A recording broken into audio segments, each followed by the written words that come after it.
This is our favorite mid-size truck. It's the 2020 Ford Ranger Lariat with the FX4 package. This generation was newly introduced for 2019. There's no real change for 2020. And if you want to watch a head-on battle between this and the Tacoma TRD Pro, click right up there. Now let's get to it. The Ranger range starts at pretty affordable prices, but this Lariat, as tested, is just over $50,000. So it's not cheap, but it's well worth the money. Looks-wise, this metallic gray is probably the best color you can buy one in. The sport appearance package makes it even more attractive. And other than the rear taillights that look a little bit fatty, the rest of the truck is very athletic, very good looking, and I really like it. Under the hood, you get a 2.3-liter 4-cylinder EcoBoost motor that makes a punchy 270 horsepower and 310 pound-feet of torque. Made it to a really good and snappy 10-speed automatic transmission. This thing can hit 100 kilometers an hour in just 7 seconds. And let me tell you, that number is good enough to embarrass a lot of sporty cars.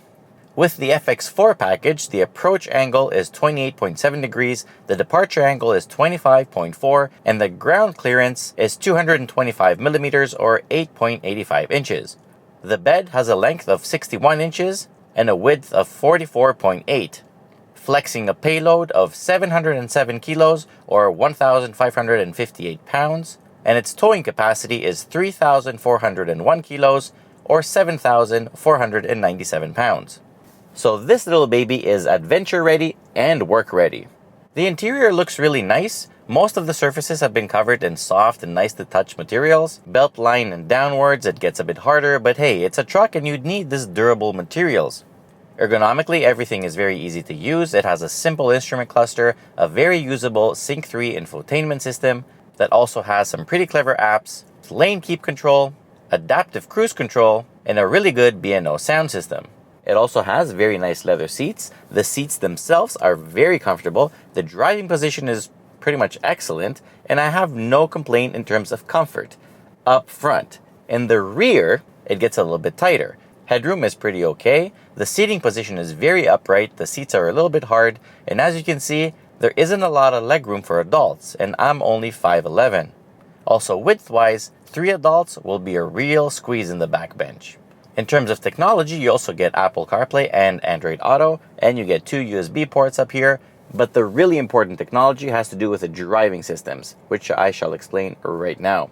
The Ranger has selectable all-wheel drive mode, so you can do 2 high, 4 low. But it also has the terrain management system, similar to the one in the Ford F-150 Raptor. So you can pick between normal, grass, gravel, snow, mud, ruts, and sand. Once again, if you're interested in its off-road capability, watch the video against the Tacoma. We really took it through some very rough terrain, and it shined. This thing is very good off-road. Being a smaller, lighter truck with a 4-cylinder engine means it's pretty good on gas too. It runs very happily on regular gas, and it only uses about 11 liters per 100 kilometers, which makes this Ranger very affordable to run. It's no different than a regular car, really. Now, off-road, it might be very capable with these Fox dampers and these Hankook off-road tires. But on-road, it also shines. I mean, despite those tires, the steering has a great feeling. Turn-in is very precise. The car handles beautifully. I mean, obviously, grip limits are a little bit compromised because of the all-terrain tires. But it starts warning you, so it will make some noises and say, hey, back off, you're going too fast in the corner.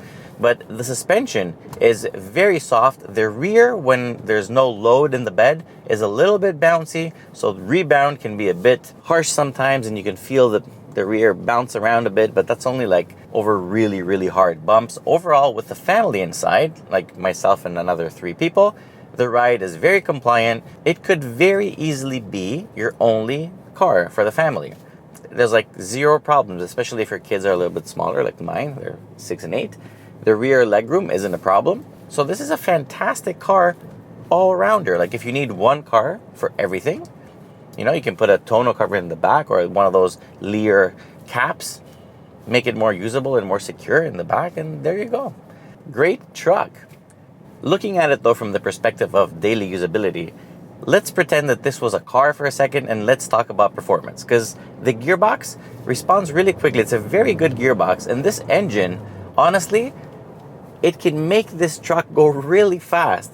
Like from 100 to like 140 on the highway, it just goes whoosh, no problem. Performance is very impressive. I mean, I'm laughing and I'm smiling because this thing feels fast.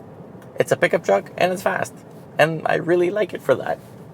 So now the segment also has the Gladiator, which is very much for Jeep people. I don't really see somebody seeing the Gladiator and say, oh, that's the little pickup truck I always wanted. It's more like a person that had a Jeep and like, oh, I could use that bed on the Gladiator. Then we have the Colorado and the Canyon. Those are great trucks too. You can also get the diesel option, which is fantastic. You can get the Bison, the ZR2, which is killer off-road, but they're a little bit rough around the edges. They're not that practical, they're not that comfortable. I mean, driving them on a daily basis, the interior is a bit crappy. And then there's a Tacoma, which basically is for Toyota fanboys. I mean, everybody thinks the Tacoma is the unbreakable truck. In all honesty, it's not. It's noisy, but whatever. It has a cult following. I see why people, they love the looks of the Tacoma, especially in a TRD Pro package or TRD off-road. It does look great. I mean, yeah, it does. And for 2020, I think, or 2021, you can also get CarPlay. So it's a bit more modernized, but still, that transmission on it and the engine is a bit antiquated. There's no comparison. The Ranger is the better truck.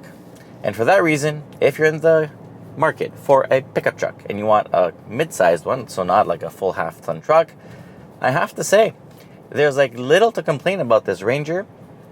It's very beautiful inside and out, kind of well priced, I guess. Very comfortable, cheap to run, very capable in terms of hauling and towing, and it has everything you need. It has crawl control, so when you're like over a rough terrain, you can set a speed and it will do everything for you. It's just drive you through whatever it is you're driving over. It has everything you need, basically. Towing management, to have start stop in a truck. It's modern, yes, let's save some gas. It has a rear Dana electronic locking differential, so very good there. What else can you need? It's excellent. Heated seats. A little miss could be the heated steering wheel. I mean, could be doable nowadays, I guess. But other than that, automatic lights, wipers, backup cameras. Overall score for this Ranger is a 9 out of 10 because as a pickup truck, as a mid-sized pickup truck, value for money, it's killer. It's very comfortable. I love this truck. If I would ever buy a pickup truck, it would be between this or the bigger Ram Sport. So if I was buying a half-ton truck, I'd buy a Ram Sport. Compact truck, Ranger. Thanks for watching. Please subscribe.